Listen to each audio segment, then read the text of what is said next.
Dear student, आज एक बार फिर से मेरे यूट्यूब चैनल में आपका स्वागत है। और मैं यहाँ पर ओजोन लेयर से संबंधित एक महत्वपूर्ण वीडियो डालता हूँ।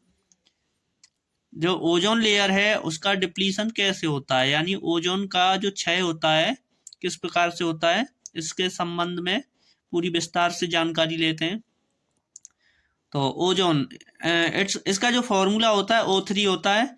ओजोन यानी O3 is an allotropic form of oxygen, यानी ये जो है ऑक्सीजन का एक अपर रूप होता है। It exist in upper layer of atmosphere, ये एटमॉस्फेयर की ऊपरी परत होती है।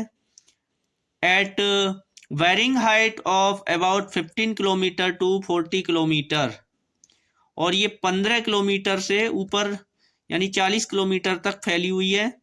एबव द अर्थ सरफेस, यानी अर्थ सरफेस के ऊपर।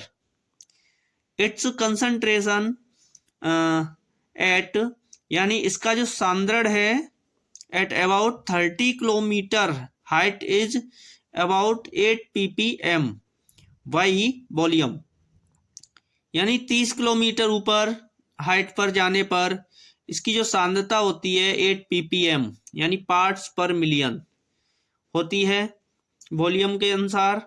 It's presence is very essential for existence of life on earth, यानी पृथ्वी पर जीवन के लिए इसका होना काफ़ी महत्वपूर्ण है। It absorbs the harmful UV radiations coming from the sun, यानी जो सूर्य से यूवी रेडिएशंस आता है उसको रोकने के लिए ये महत्वपूर्ण है।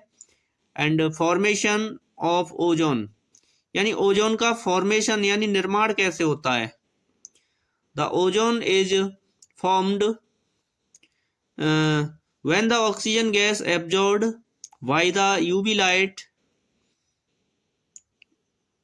यानी जब यूवी लाइट को इसके द्वारा एब्जॉर्ब किया जाता है तो इसका निर्माण होता है। जैसे ऑक्सीजन है हमारा, ऑक्सीजन गैस, जैसे ही ऑक्सीजन गैस पे हमारा यूवी रेज पड़ता है तो ये 2 और 3 यानी ओजोन में कन्वर्ट होने लगती है।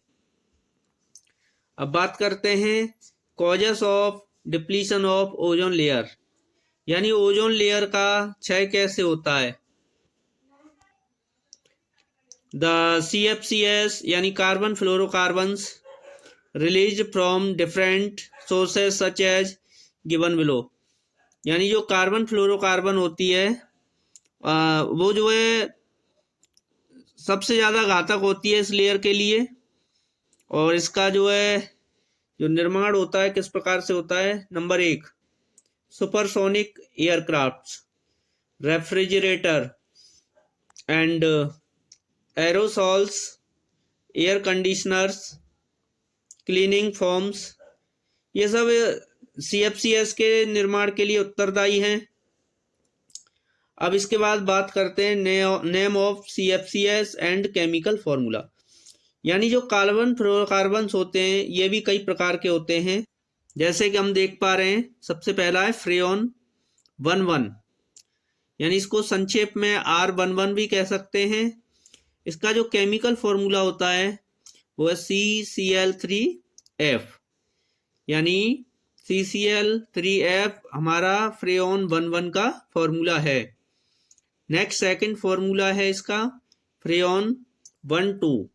फ्रेओन 12 का जो केमिकल फॉर्मूला है CCl2F2, यह भी हमारा फ्रेओन है यानी कार्बन फ्लोरोकार्बन है।